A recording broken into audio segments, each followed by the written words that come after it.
Ngojeni kidogo. Bloggers poleni kidogo. Barua ya Cindy imefika hapa saa hii.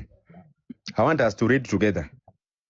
Kolo ni AI gani? Si mpaka kila kitu iko hapa. Si nimetumiwa saa hii. Kwani nyinyi? Aya. Republic of Kenya in the Magistrate Court of Kenya at Nairobi County. Court name, anatuma hatmi. Milimani Commercial Magistrate Court. Case number MCC. So guys, you can pick a case number. You confirm whether this case iko. Mutulie comment section. This is a very serious issue. Mr. Kangi watu wanahandle vitu kiujinga. Sipendangi. So mutulie. Hiyo kierere na kila kitu mutulie kabisa. Sawa. Haya. Mtastuka, tulieni mtastuka. Wale wanasema ni fake, tulieni usikie content ya hii case. Tulie kidogo. Acha kidogo. Hizi ni nini? Guys, wacheni kunipigia kwanza, nataka kusoma hii kitu. Haya, tuendelee. In the Magistrate Court of Kenya at Nairobi County, court name Milimani Commercial Magistrate Court, case number MCCCC E4693/2026. Haya. Emelda Achieng Nyamumba versus Cynthia Ayusi alias Cindy. Mnanisikia?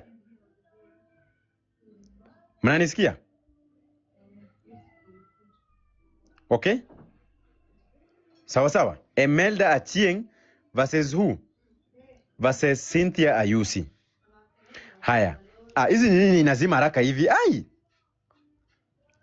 Inasema kwamba this matter coming up on the 10th day of July, sawa, for direction on the notice of motion dated this one. Before Honorable this one. Cindy akona hii barua.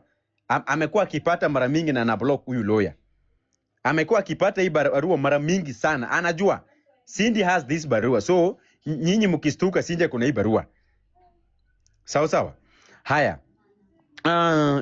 Before this Honorable hearing the counsel for the plaintiff applicant and in the absence of counsel for the defense blah blah blah, that pending hearing and determination of this suit, a temporary order of injunction is hereby issued restraining the defendant and respondent whether by herself, agents, servant, employees, assigned, or any person acting under her authority from broadcasting, disseminating, posting, uttering, sharing, reposting, circulating defamatory, abusive, or offensive statement concerning the plaintiff or applicant.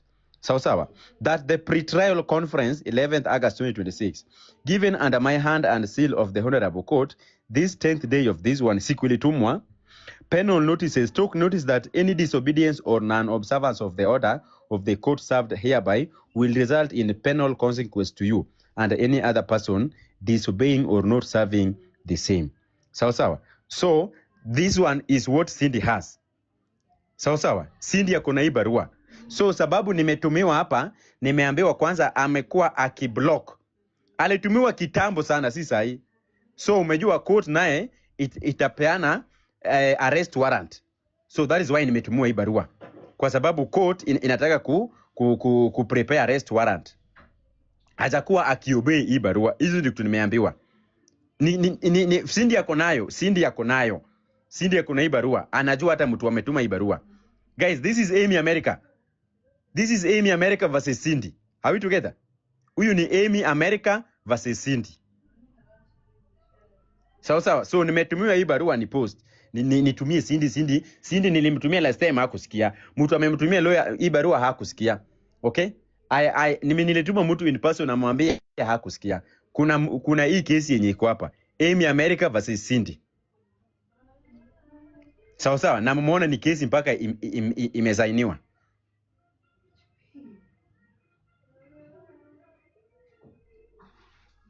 Are we together? Are we together, guys? So Cindy akona hii barua. Haya. Wacha nione ingine. Hold on.